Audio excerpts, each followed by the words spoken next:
요것만 안 해도 하스 소리 안 듣습니다. 제일 좋은 기준으로는 시 평생 수수료 무료입니다. 삼성증권이랑. 안녕하세요. 경제 크리에이터이자 지금 현재 투자 멘토로 활동하고 있고 열심히 직접 투자를 하고 있는 개인 투자자로서 활동을 하고 있는 윤영준이라고 합니다. 반갑습니다. ETF란 무엇인가요? 왜 요즘 그렇게들 ETF 하는 건가요?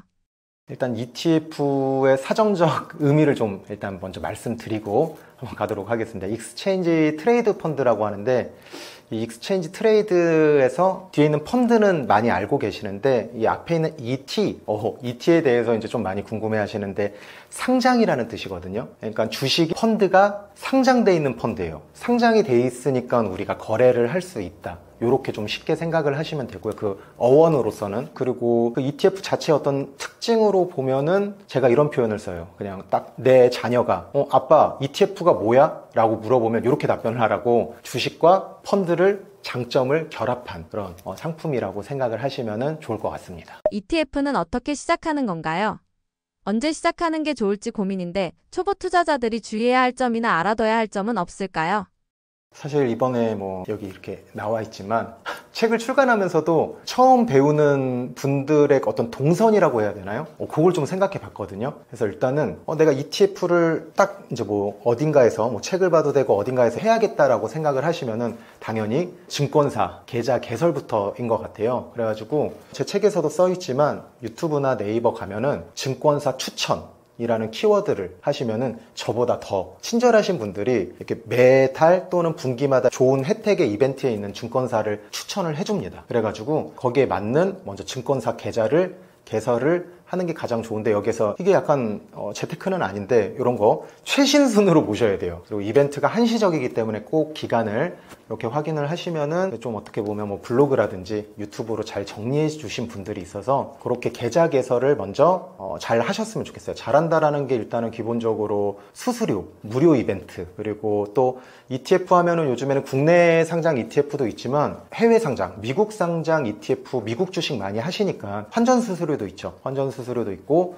이런 부분들 좀 꼼꼼하게 따져가지고 그렇게 하시면 좋을 것 같아요. 그리고 웬만하면은 저는 요즘에 좋은 것들이 국내 주식에 특화된 증권사가 있고요. 해외, 미국 주식에 특화된 증권사가 있으니까 계좌 관리 차원에서도 분별해가지고 하시면은 좋을 것 같습니다. 그래서 제일 먼저 하는 거는 증권사 계좌 개설. 왜? 투자의 수익률은 변수거든요. 근데 수수료는 상수잖아요. 고정된 값, 그 비용은 일단은 최소로 맞춰놓고, 내가 앞으로 노력하는 것들은 사실은 시장의 운도 맞춰야 되고 타이밍도 있으니까 그 변수에 대해서는 우리가 이제 앞으로 바꿔나가야 되는 건데, 일단 상수는 먼저 이렇게 최저값으로 맞춰놓고 하는 게 좋습니다. 그리고 특히 초반에 증권사 잘 선택하셔야 되는 게 뭐냐면은, 내가 익숙해지잖아요. 전환 비용이라고 있어요. 저도 지금 첫 스마트폰이 아이폰이거든요. 지금까지 계속 아이폰 쓰고 있는데 갤럭시로 갈아타고 싶은데 이게 쉽지가 않아요. 그런 느낌? 그래서 저 증권사 기능이 훨씬 더 좋고 인터페이스도 좋고 여러 가지 수수료 혜택도 좋은데 옮기기가 쉽지 않아요. 이 전환 비용이라고 하거든요. 그런 부분이 있으니까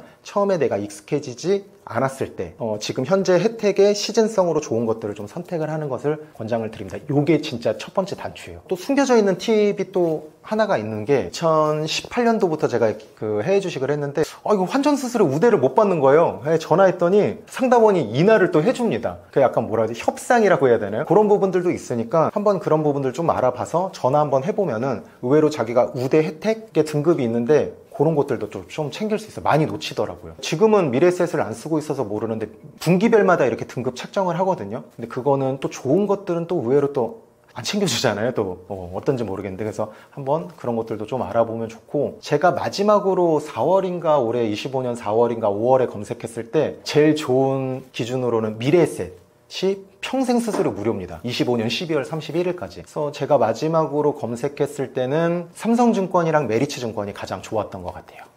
그래서 근데 요거는 제가 그 당시에 이제 제가 이렇게 다른 유튜버 분들이 이렇게 정리해 주시고 그런 거 영상 보면서 저도 공부하면서 했으니까 꼭 반드시 최신의 일정으로 좀 확인을 하시면은 좀 더 좋을 것 같습니다. 아마 영상 올라가면은 아마 이런 부분들은 댓글로 저보다 더 아마 잘하실 거예요. 워낙 요즘에 다들 정보 습득 능력에 있어서는 뛰어나시니까. 수익률만 보고 ETF 골랐다가 망했습니다. 좋은 ETF를 고르는 기준이 따로 있나요? 수익률 보고 ETF를 골랐다.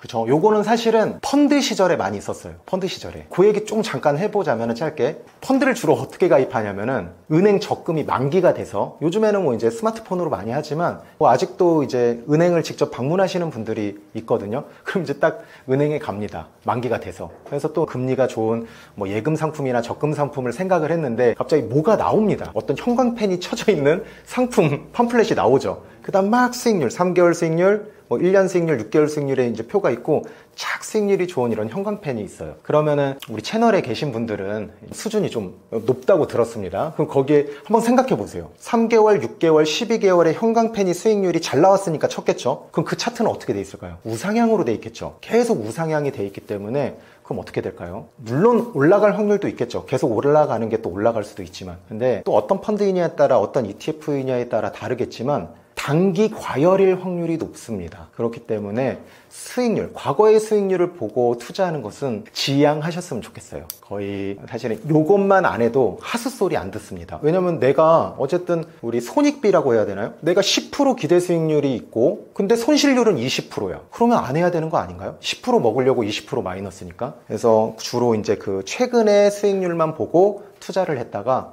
손익비가 안 나오는 저는 이제 전투라고 하거든요. 매매라고 하거든요. 내가 유리한 자리가 아니에요. 매수자 입장에서 계속 단기 과열로 가고 있는 종목들을 많이 하다 보니까 또 그렇게 많이 하는 것 같아요. 근데 요즘에는 뭐 펀드보다는 ETF는 스마트폰으로 하기 때문에 그런 부분들은 제가 이제 신문기사나 이런 것들 볼 때 많이 없어지는 것 같습니다. 그러나 수익률은 과거의 지표니까 앞으로의 미래의 그 수익을 보장하지 않는다 그런 문구가 있어도 그게 보입니까? 그냥 형광펜 칠하면 그것만 보이거든요. 그래서 제가 우리 또 구독자분들에게 실질적인 또 팁을 하나 준비를 했어요. 자, 그런 게 딱 보였어. 어떤 뭐 상품이 보이면은 우리 이동평균 5일선 있죠. 보조지표에 가장 많이 쓰는 5일 이동평균선이 있어요. 아마 주로 모든 증권사마다 빨간색 계열로 이렇게 돼 있는데 5일 이동평균선이랑 우리 주가 캔들이 얼마나 벌어져 있는지 그걸 이격도라고 하거든요. 만약에 그 캔들이 그 5일 이동평균선보다 많이 높죠. 단기 과열입니다. 오버히팅 막 지금 막 엄청 열광이야 사람들. 그런 부분의 차트는 조금 지양하셨으면 좋겠어요. 특히 초보자분들은 오히려 저는 시간이 지나면 지날수록 아시겠지만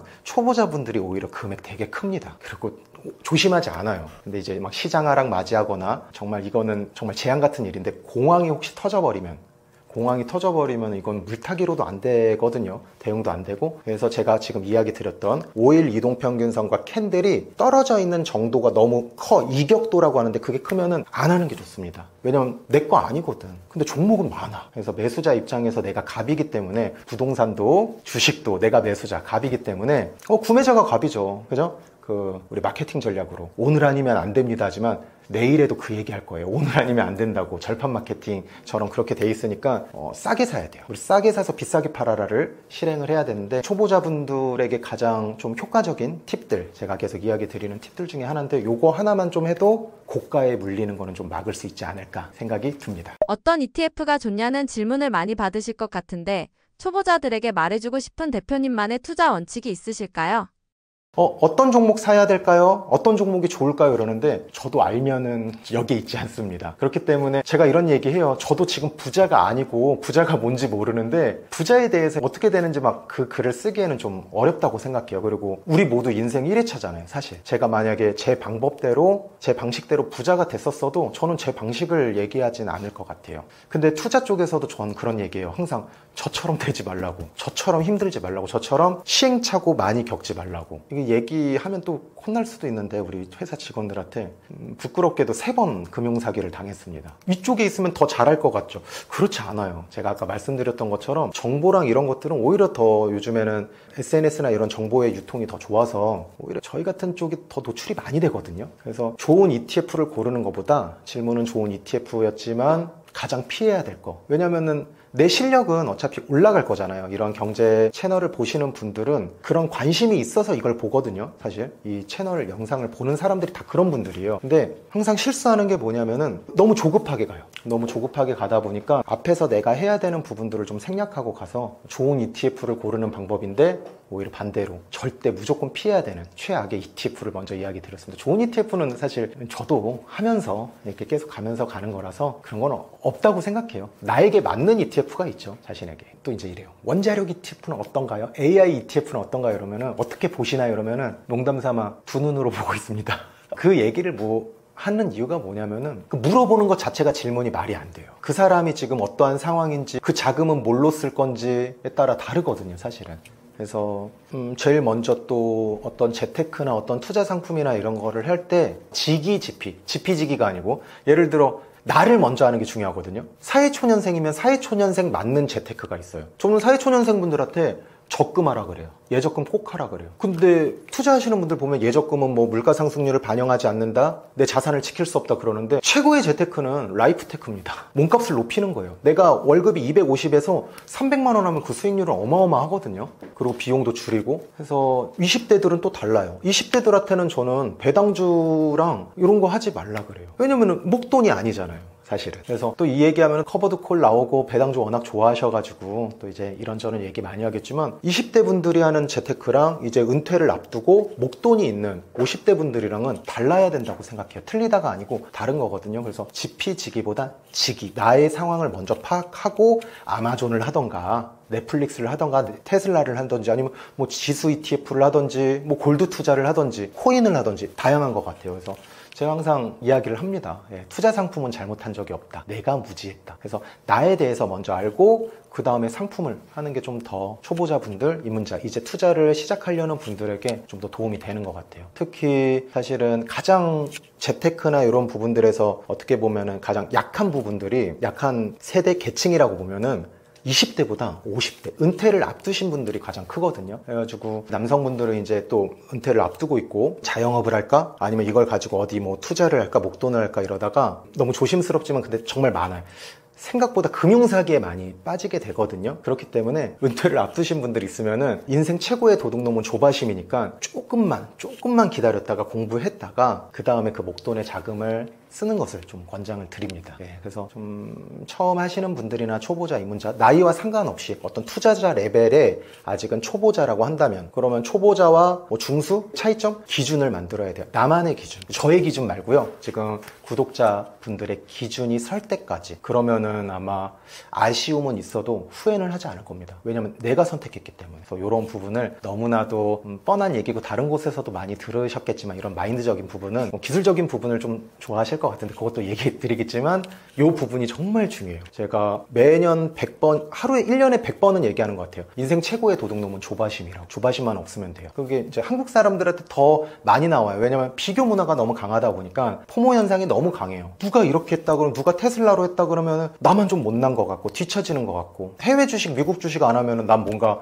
열등한 것 같고. 그렇지 않거든요. 내가 가장 잘하는 걸로 수익 내면 돼요. 저는 그렇게 생각을 합니다. 은행 적금으로도 부자 된 사람 있고요. 부동산도 있고요. 뭐 어떤 분들은 금 투자를 뭐 20, 30년 하시는 분들도 있고, 뭐 코인으로도 또 이렇게 하시는 분들도 있으니까 나를 먼저 알고 그 다음에 상품이나 투자처를 보는 게 더 좋다고 생각을 합니다. ETF의 특징이나 장단점은 무엇이고 어떤 분들에게 추천하시나요?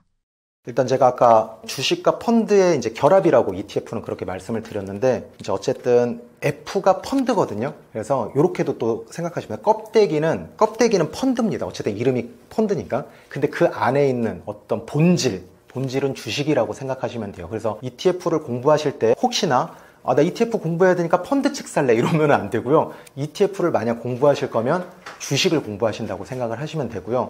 특징이라고 하면은 장단점을 특징이라고 하거든요. 장점이 단점이 될 수도 있고 단점이 장점이 될 수도 있고, 펀드와 비교하면은 단점이 없습니다. 그 첫 번째가 바로 일단은 황금성. 아마 펀드 투자 오래 하신 분들은 아실 거예요. 그 해외 펀드 같은 경우는 이제 매도를 하게 되면, 이게 영업일 중심이라서 그런지 추석, 설날 연휴 끼면은 2주도 더 걸립니다. 그래서 내가 좀 이거를 해서 내가 목돈을 좀 마련하고 해야 되는데, 그런 부분에서 자금 운용 측면에서 어려움을 겪을 수 있다라는 점에서도 ETF가 이제 펀드보다 더 사랑을 많이 받는 이유죠. 그리고 두 번째, 아까 제가 증권사 계좌 개설할 때 수수료 이야기했죠. 환전 수수료. 사업비가 적습니다. 수수료가 굉장히, 중도환매 수수료가 없어요. 펀드 같은 경우는 90일 정도 되면요, 내 이익금의 많은 금액을 내야 됩니다. 이익금의 7, 80%를 줘야 돼요. 너무 구리잖아요. 그래서 중도환매 수수료가 없고 운용 보수가 저렴합니다. 운용 보수가 저렴해요. 신문기사에서 많이 나왔어요. 펀드, 그 순환율이라고 하거든요. 펀드에 있는 종목들을 사고 팔면서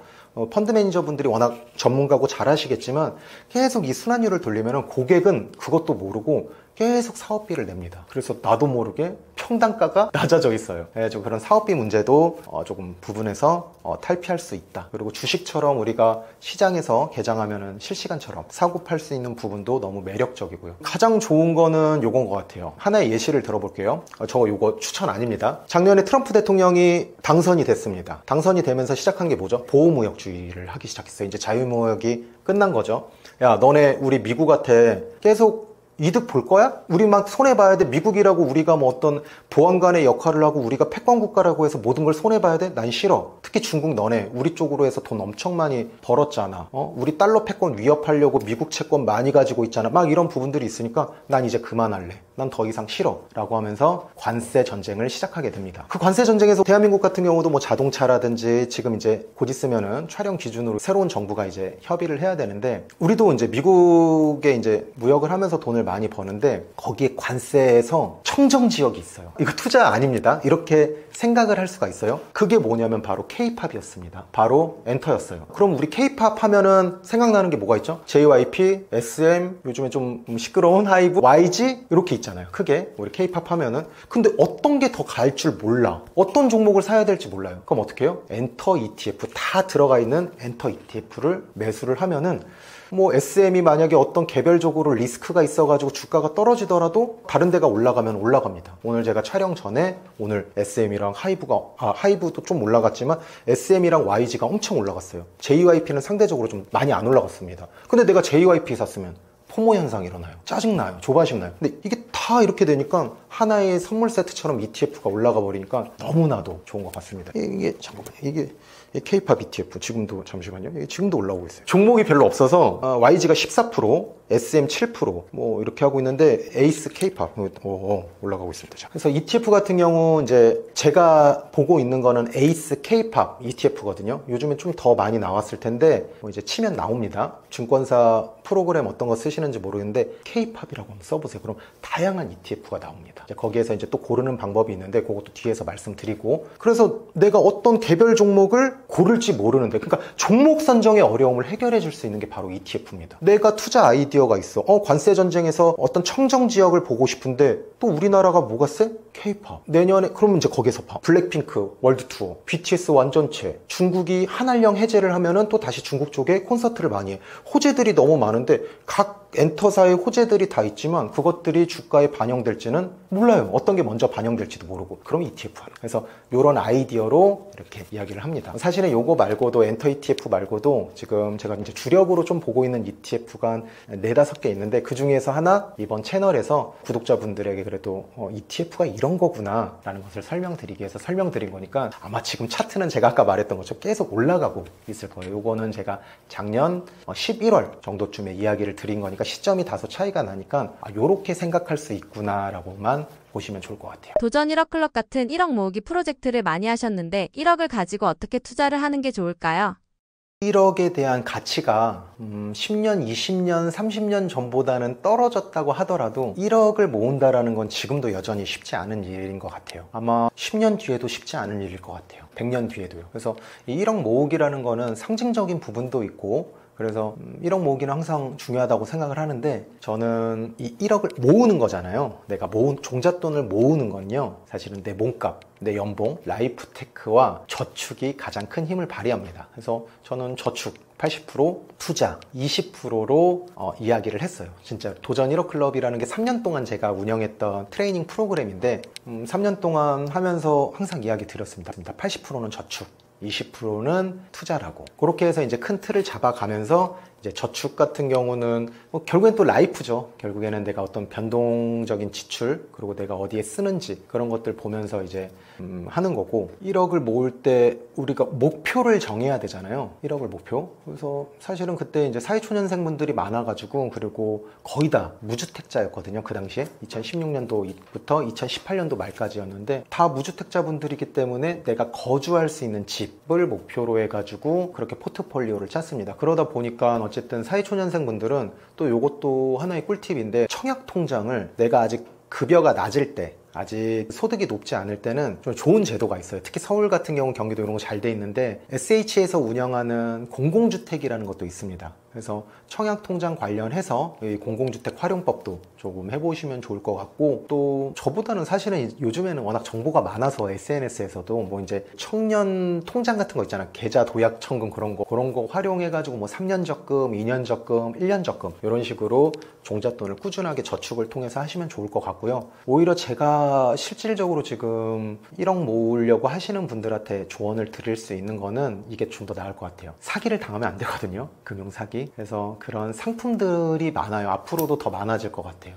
제가 얼마 전에도 저를 사칭해가지고 정말 많은 수의 너무 많은 피해자분들이 이렇게 있어가지고 주말에도 연락을 받고 그랬거든요. 그래서 그런 좀 쉬운 길이라고 표현을 해요. 우리가 쉬운 길, 어려운 길, 빠른 길이 있는데, 빠른 길에는 항상 좀 고통이 있어요. 저항이 있거든요. 근데 우리가 그 고통과 저항이 싫으니까 어떻게 해요? 쉬운 길을 선택합니다. 그 쉬운 길에는 항상 어떤 시장 수익률을 넘어서는 그런 수익률을 제공하는 사기성 또는 사기 상품들이 많아요. 그래서 그런 것들은 좀 안 하셨으면 좋겠고, 제가 그런 부분들을 막 언급하면은 너무 좀 힘들 것 같고, 특히 이제 사회초년생 분들한테는 제가 좀 이야기를 드리면은 일단은 은행 적금 위주로 좀 하시면 좋을 것 같고, 그리고 뭐 이제 내가 세율 구간이 좀 높아, 만약에 뭐 좀 대기업이나 뭐 소득이 높으면은 연금 저축 펀드, 연금 펀드가 있거든요. 보험이나 신탁보다는 좀 더 펀드가 좋으니까 그런 펀드로 세액공제용 상품으로 또 이제 또 하시면 좋고, 그리고 그 외적인 이런 제도권 밖에 있는 상품들은 웬만하면은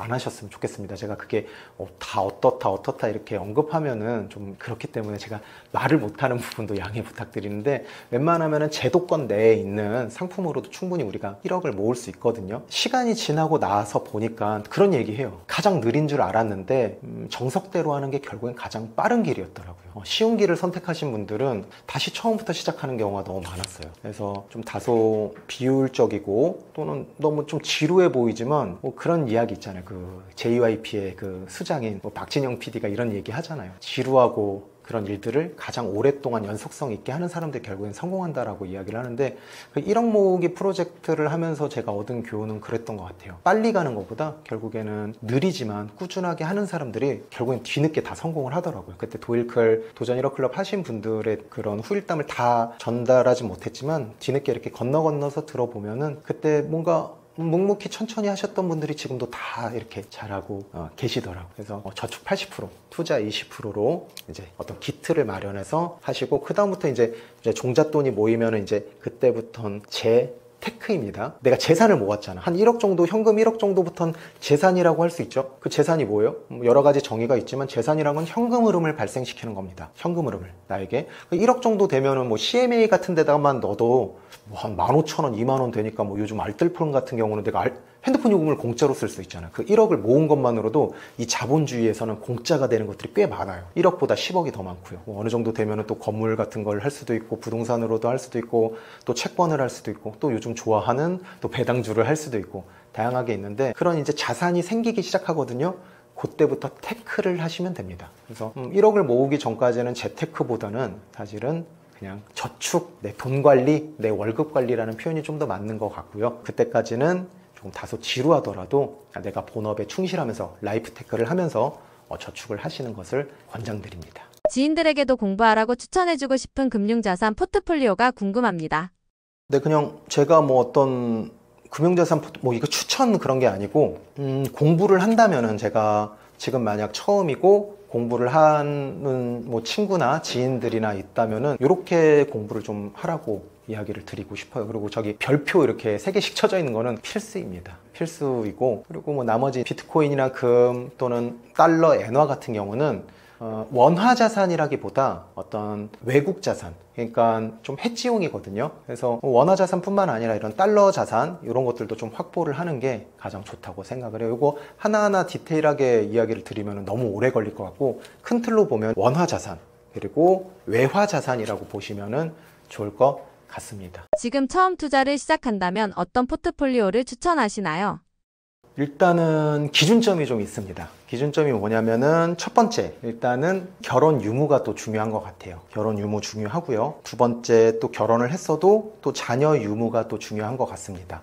그리고 세 번째 고려해야 될 게 내가 주택 소유 여부, 주택 소유 여부도 재테크를 할 때 중요한 것 같아요. 또 이제 또 혼자서 다 하시는 분들도 있지만 또 증여 상속이라는 부분도 또 있기 때문에 이런 부분들 있고요. 요 세 가지 기준점은 반드시 체크를 해주셔야지 요거에 따라 내가 해야 되는 방향성들이 달라지고, 또 네 번째로는 이제 어떤 내가 지금 일하고 있는 형태, 뭐 이제 공무원이면 공무원, 그리고 또 직장인이면 또 직장인, 그리고 뭐 다양하게 있잖아요. 뭐 3교대를 하시는 분들도 있고, 또 자영업을 하시는 분들도 있고, 프리랜서도 있고, 그리고 법인 운영하시는 사업가분들도 있는데, 그래서 내가 어떤 잡에 대해서 어떤 그 형태에 따라서도 다르게 됩니다. 내가 그 월급이라고 하죠. 내가 월급, 소득, 그거보다 더 중요한 게 종류니까 그런 부분들 먼저 체크를 하시면은 좋을 것 같아요. 요 네 가지는 반드시 좀 체크를 기본적으로 좀 하고요. 그 다음에 그 외적인 부분들은 이제 좀 지역적인 부분이고 개별적인 부분이 많아서 그거는 이제 또 개별적으로 알아보시면 되고,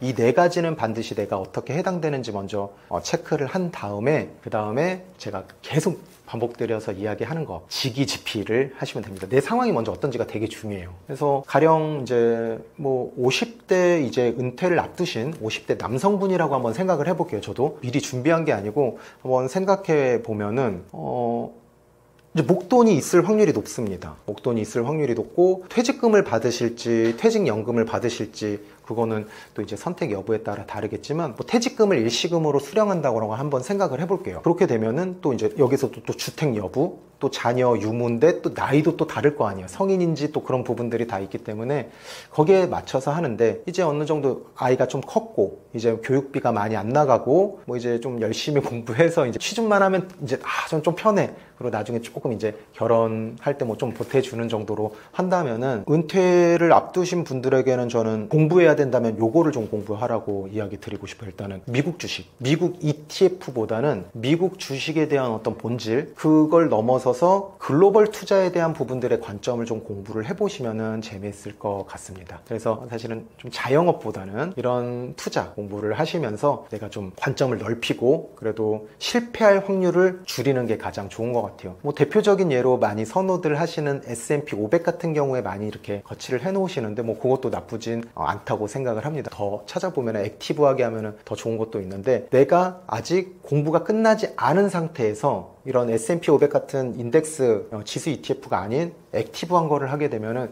이 변동성이 크거든요. 근데 내 오후 자금은 그렇게 변동성 크면 좀 많이 힘들 것 같아요. 관리 측면에서도. 그래서 또 금액이 작진 않을 거예요. 소액으로 하지 않고 이제 큰 종잣돈, 목돈이 들어가는 확률이 높다 보니까 거기에서 리스크 헤지를 정말 많이 해주시길 바랍니다. 그리고 세금적인 부분에서 많이 이렇게 오바가 되는 게 아니라면 채권 형태도 공부를 꼭 해보시면 좋을 것 같아요. 채권, 그리고 미국 주식. 가장 좋은 거는 일단은 내가 모르면은 안 한다 마인드입니다. 모르면은 일단 안 하는 게 나아요. 왜냐면 가장 중요한 게 지키는 거예요. 원금을 지키는 게 가장 중요하기 때문에, 뭐 사실 은행 예금에만 넣어도, 은행 예금으로만 받아도 충분히 나올 수가 있기 때문에 은행 예금으로 일단 놓거나, 아니면은 좀 더 좋은 요즘 파킹 통장 좋은 거 많잖아요. 카카오뱅크, 뭐 토스뱅크 이런 좋은 것들도 있으니까, 또는 CMA도 좀 찾아보면서 그런 걸로 좀 넣어 두시고 그 다음에 공부를 하시면서 하면 좋은데, 어떤 거 하면은 미국 주식, 그리고 채권 같은 거 해놓으시면은 좋을 것 같습니다. 금도 좋아요. 금도 지금 2025년 7월 기준으로 만약에 50대 남성분인데 은퇴를 앞두셨다면은 요렇게 한번 크게 방향성을 한번 잡지 않을까 생각이 듭니다. 또 이제 워킹맘은 또 다르겠죠. 또 사회초년생 20, 30대 또 결혼을 앞둔 분 다를 거고, 또 결혼을 하신 분들 더 다를 거고, 또 부부 공무원 또 많이 다를 겁니다. 또 주거에 대한 부분들도 다를 수 있기 때문에 제가 항상 계속 이렇게 라이프나 삶에 의해서 출발을 하는 게 가장 중요하다고 계속 강조 드리는데, 상품은 중요하지 않아요. 사실은 내가 중요하지. 내가 모르면은 안 하는 게 더 마음 편합니다. 너무 투자 때문에 좀 나아지는 삶이나 좀 잘해보려고 하다가 투자 때문에 너무 괴로우면 진짜 안 좋은 것 같아요. 그래서 공부를 하면서 좀 더 알아보면 진짜 재밌거든요. 그렇게 좀 투자자로서, 사실은 투자자로서 우리가 정체성을 살진 않았잖아요. 학교 다니고 초중고 대학교 때 학교 다니려고 그렇게 정해진 어떤 제도권 안에서 그렇게 살다가 취업을 하고 나서 부터 우리가 대부분 공부를 많이 했기 때문에, 그리고 대한민국은 좀 금융 이런 재테크 쪽으로는 다소 보수적이에요. 다소 보수적이다 보니까 이런 부분에서 아직 금융상품에 대한 이해도가 아직은 좀 낮거든요. 예전에 신문기사에서 봤어요. 금융지수가 우간다보다 낮다고 합니다. 신문기사 찾아보면 있을 거예요. 우간다보다 낮아가지고 그때 충격이 컸거든요. 그래서 아직은 좀 더 금융에 대한 공부가 좀 많이 필요한 것 같고요. 어떻게 보면은 이것도 좋아요. 금융재테크랑 부동산 이렇게 있잖아요. 부동산은 상향평준화가 많이 됐다라고 저는 생각을 하고 있습니다. 심지어 이번 정부는 어쨌든 부동산은 어떤 시세 차익이나 재테크가 아니고 진짜 주거지로서 쉘터, 살 곳으로서 앞으로 여겨야지 살 것, 바잉으로서 여기면은 계속 이제 어떤 정책적인 부분에 대한 억제가 있기 때문에 부동산은 이제 내가 주거 안정성의 심리적 안정감을 기하는 방향으로 갈 것 같고요. 금융 상품에 대한 아직 이해도나 호감도가 좀 적거든요. 그래서 너무 급하지 않게 여유를 가지고 천천히 하더라도 괜찮으니까 그렇게 공부를 하시면은 투자자로서 레벨을 높일 수 있지 않을까 생각이 듭니다. 내가 실력을 다 높였는데 정작 투자할 돈이 없으면 진짜 좀 짜증나거든요. 그래서 조바심 갖지 마시고 뭐 다른 사람들 속도 빠르신 분들 있으면 그냥 먼저 가라고 하고 내 속도에 맞춰서 꾸준히 연속성 있게 하셨으면 좋겠습니다. 오늘 내용 뭐 재밌게 보셨으면 좋겠습니다. 저는 항상 제가 이런 얘기 하거든요. 아무리 유익한 거더라도 재미가 없으면 안 된다고 생각을 해서 오늘 최대한 어떻게 좀 제가 할 수 있는 최선을 다해서 유익함과 또 이제 재밌음 그렇게 이렇게 재미 이렇게 같이 해서 이야기 드렸는데 또 어떤지는 모르겠습니다. 그리고 제가 사실 이 책은 제가 2016년도부터 직접 투자를 하고 하면서 한 6, 7년 동안 계속 꾸준하게 계속 퇴고도 하고 리뉴얼도 한 그런 세상에 내는 첫 번째 책인데 또 내고 나니까 또 아쉬움이 많이 보이더라고요. 그래서 언제까지 할진 모르겠지만 또 책을 구매하시는 분들이랑 뭐 챌린지 그리고 북스터디 이런 것들을 또 기획 중에 있거든요. 왜냐면은 책을 사놓고 또 이렇게 이거 다 읽어야 되잖아요. 읽어야지 내 것이 되는데 또 읽지 않거나 또는 읽어도 다소 이제 또 이렇게 와닿는 부분이 텍스트에 한계가 있다 보니까 그런 부분들이 있어서 궁금하신 거나 이제 질문이 있으면은 Q&A 게시판이 있으니까 거기에 질문 주시면은 제가 스텝이 아니고 제가 직접 카페에서는 제가 직접 100% 제가 답변을 드리니까 이 책을 읽으면서 조금 이렇게 적으면서 하셨으면 좋겠어요. 뭘 적냐면은 질문. 그래서 질문을 10개 뽑으시는 분들도 있을 거고 1개도 안 뽑으시는 분들도 있을 거고 100개도 있는데 제 인생을 바꿔준 거는 항상 검색과 질문이었습니다. 이 정보화 시대에서. 그래서 항상 검색 그리고 질문을 좀 많이 해주셨으면 더 좋을 것 같습니다. 이걸로 완결성은 제가 냈는데 이제 이 책을 읽는 것만으로 이제 저는 출발점이라고 생각을 해요. 이 책이 통해서 또 이렇게 유튜브를 통해서 이렇게 만나 뵙게 되었는데 고정 댓글이 있으니까 보시고 또 후기도 보시고 목차도 한번 보시고 이 사람이 하는 이런 이야기들인데 한 온라인으로 하면 19,000원 정도 할 거예요. 그래서 투자해 볼 만하다 라고 생각하시면 구매해서 읽어보시고 그 다음에 이렇게 카페나 이렇게 커뮤니티 가서 댓글 남겨주시면 제가 직접 100% 남기니까 질문 많이 주시길 바랍니다. 감사합니다. 해외 펀드 같은 경우는 이제 매도를 하게 되면 이게 영업일 중심이라서 그런지 추석 설날 연휴 끼면은 2주도 더 걸립니다. 그래서 내가 좀 이거를 해서 내가 목돈을 좀 마련하고 해야 되는데 그런 부분에서 자금 운용 측면에서 어려움을 겪을 수 있다라는 점에서도 ETF가 이제 펀드보다 더 사랑을 많이 받는 이유죠.